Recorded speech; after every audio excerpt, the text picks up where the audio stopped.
sitting here watching the TV and they're doing all the talking about the Western Conference Finals, and the way these people talk. And me and Dad were talking, and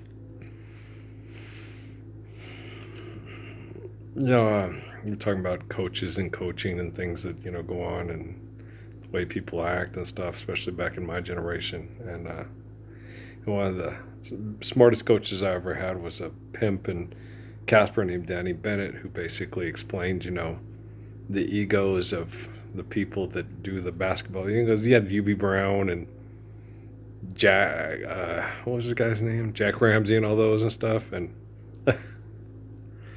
certain kinds of the way players can make plays and do things creatively and stuff, sometimes the coaches wouldn't allow that and would, unless it was their idea, you couldn't do it. That was the way it was back in the 70s and 80s when I played. It was very frustrating. And I wasn't the type of player that did things to cause animosity or embarrass people.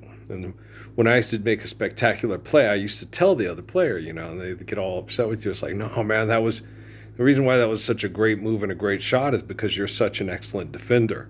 Okay. I had to do that in order to make the play.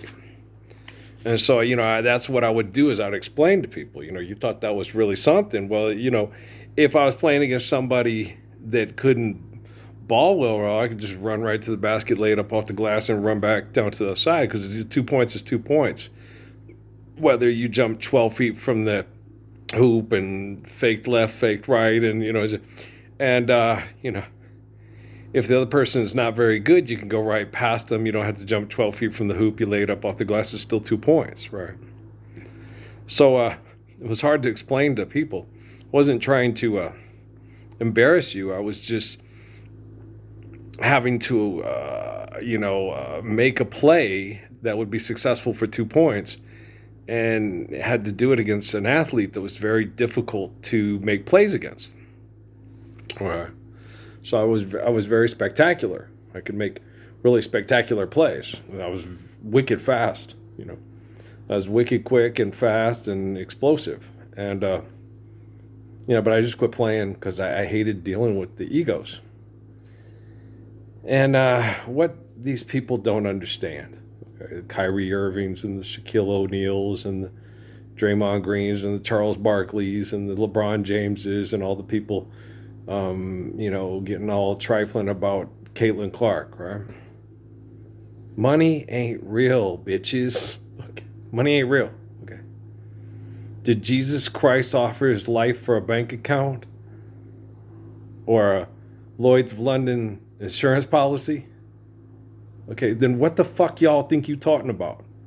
Okay? Leave the talking to me. Okay? Because the doing gets done here. Leave the talking to me because the doing get done here. Right? Every meaningful, okay, lasting expression and interaction of human beings has to do with peace. Okay?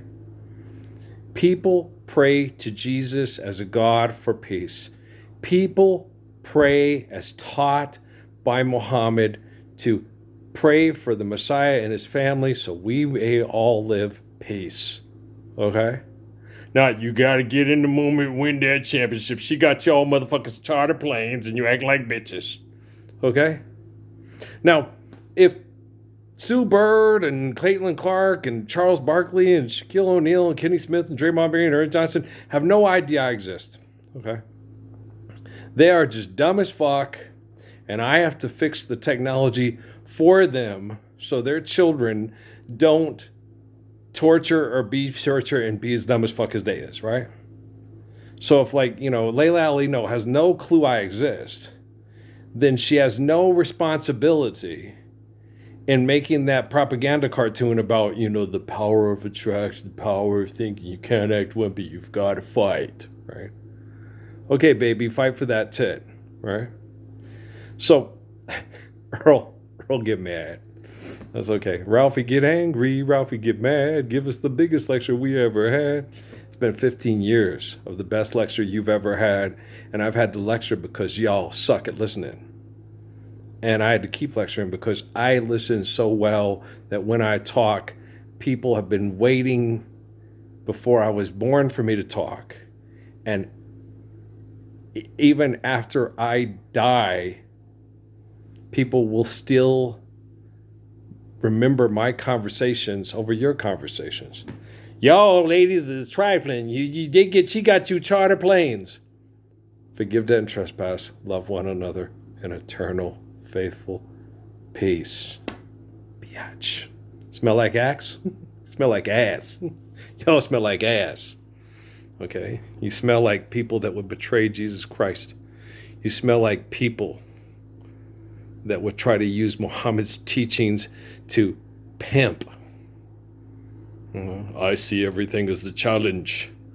You drive a Range Rover up a human-made waterway, and you see that as a challenge. Why the fuck why do you have to do that? What significance does that have? Does that give us world peace for children? Does that stop human trafficking and girls being raped to death in Russia or Venezuela or Mexico or even in Las Cruces at a trailer park? Does driving a goddamn Range Rover up a man-made waterfall really do something meaningful that people would actually pray to you to save their children from genocide? Huh? Magnifico. Buy that Marco's Pizza. Bring back lunch with Popeyes. Look, forgive debt and trespass. Love one in eternal faithful peace. You ain't said shit, none ya. And you ain't doing shit, but acting like shit. Okay? I feel and look like shit because you act like shit.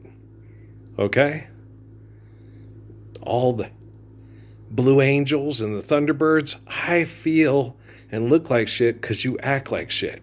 You act like shit because you are being shit. Okay? I may look and feel like shit because you act like shit and are being shit, but at least I'll never be shit and never act like shit. Right? Sell them hamburgers. Whopper, do it your way. You rule, right? No. Forgive debt and trespass. Love one of the eternal, faithful peace. Jerusalem is real. Jerusalem is real. Okay? And who's your Messiah? And if I'm not your Messiah, you can't have one, because Messiah is Jerusalem is real. Okay? And none of you bitches on TV is. Right? Okay. I'm going to go work on the basketball hoop in the basketball barn so family can come over and spend quality time with Grandpa.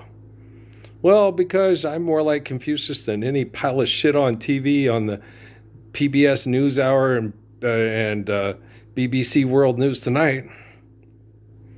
There is no bank. There's no spoon. There's always a spoon, but there is no bank. It's really hard to eat ice cream without a spoon. I love you.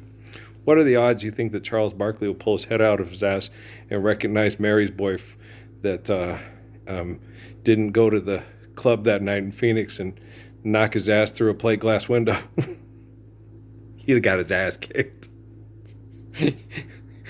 Your tits are too small. How would you like it if I saw your mom my mom said your mom looked like you in drag. How would you like it if your mom came and asked me to dance and I said, no, you look like Charles in drag?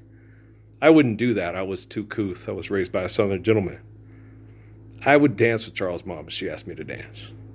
Lady asked you to dance. Okay, Bert. We had a movie in a park in San Francisco. Now, if Charles' mom came up and asked me to dance, I couldn't refuse. I'd be like, oh, okay. Let's go out. It's a dance. And I wouldn't do the Shanny Robinson thing. And I had to dance with Charles' mom. I would. You can dance? I would have danced with Charles' mom and thanked her and treated her just like a man should treat a lady. Well, because I'm from Tennessee. Well, I'm not. My people's from Tennessee and Texas. We treat our women like ladies when we're raised by gentlemen. Heck yeah. All right. Peace out.